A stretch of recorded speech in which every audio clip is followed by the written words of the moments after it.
आकाशवाणी भोपाल से प्रस्तुत है विधानसभा समीक्षा। आलेख रमेश ठाकुर, वाचन स्वर दीपा सिंह।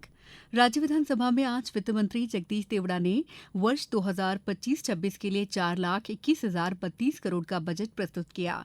इस बजट में कोई नया कर नहीं लगाया गया है, न ही किसी कर में कोई वृद्धि की गई है।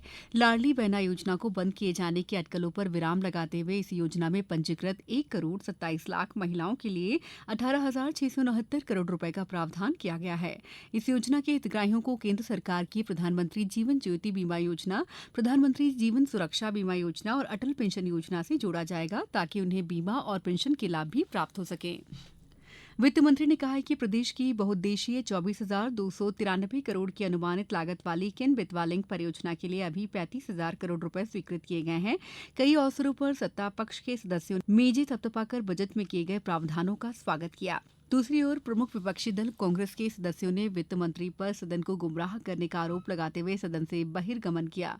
वित्त मंत्री ने 37 पृष्ठों का अपना बजट भाषण 1.5 घंटे में पूरा किया। इस दौरान नेता प्रतिपक्ष उमंग सिंघार, उनके ही दल के वाला बच्चन, सचिन यादव और कई अन्य सदस्यों ने वित्त मंत्री की घोषणाओं पर आपत्ति व्यक्त की, जिसे सदन के रिकॉर्ड से विलोपित कर दिया गया। बजट भाषण पूरा होने से कुछ देर पहले ही वे सदन से बहिर्गमन कर गए।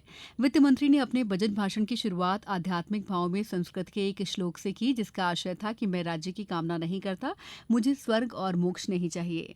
दुख से पीड़ित प्राणियों के दुख दूर करने में सहायक हो सकूं, यही मेरी कामना है। वित्त मंत्री ने कहा कि हमारी सरकार का दृढ़ लक्ष्य है विकसित मध्य प्रदेश।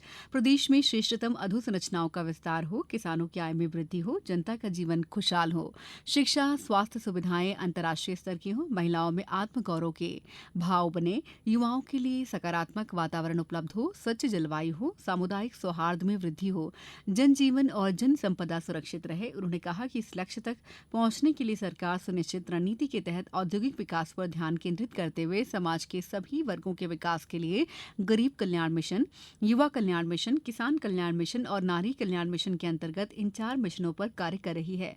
उन्होंने कहा है कि इस वर्ष का बजट जीरो बेस्ड बजटिंग प्रक्रिया से तैयार किया गया है। इसके माध्यम से बजट में प्रावधानित राशि सही योजनाओं में, सही आकार में और सही परिणाम प्राप्त करने में सार्थक रहेगी। बजट में आम जनता से प्राप्त 1,500 से अधिक सुझावों में से कई महत्वपूर्ण सुझावों और विषय विशेषज्ञों के विचारों को स्थान दिया गया है। प्रधानमंत्री नरेंद्र मोदी ने वर्ष 2047 तक देश को विकसित राष्ट्र बनाने का लक्ष्य निर्धारित किया है। उसी से प्रेरित होकर मध्य प्रदेश के मुख्यमंत्री डॉ मोहन यादव के नेतृत्व में राज्य सरकार ने भी विकसित मध्य प्रदेश 2047 का विजन तैयार किया है। उन्होंने कहा कि हमारी सरकार का लक्ष्य है कि 2047 तक राज्य के सकल घरेलू उत्पाद को बढ़ाकर $2 ट्रिलियन करना, अर्थात 250 लाख करोड़ रुपए तक पहुंचाना है। प्रति व्यक्ति वार्षिक आय 1,42,000 को 22,35,000 तक पहुंचाने का लक्ष्य निर्धारित किया गया है। पिछले बजट की तुलना में इस साल के बजट में 15% से अधिक की वृद्धि प्रस्तावित है।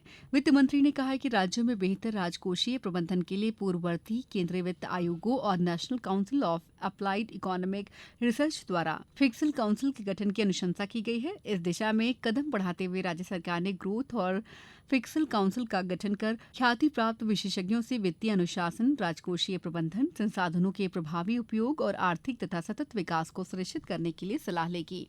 बजट भाषण में कहा गया है कि प्रदेश में औद्योगिक वातावरण निर्मित होने के लिए उद्यम हितैषी नीतियां और प्रक्रियाओं को सहज और सरल बनाया गया है। पिछले महीने भोपाल में आयोजित ग्लोबल इन्वेस्टर समिट में आए प्रधानमंत्री नरेंद्र मोदी के मार्गदर्शन में 18 नई नीतियां जारी की गई हैं। इस समिट में 89 MOU पर हस्ताक्षर हुए हैं। 26,61,000 करोड़ के निवेश प्रस्ताव प्राप्त हुए हैं। इससे प्रदेश में 21 लाख से अधिक नवीन रोजगार के अवसर सृजित होने की संभावना है।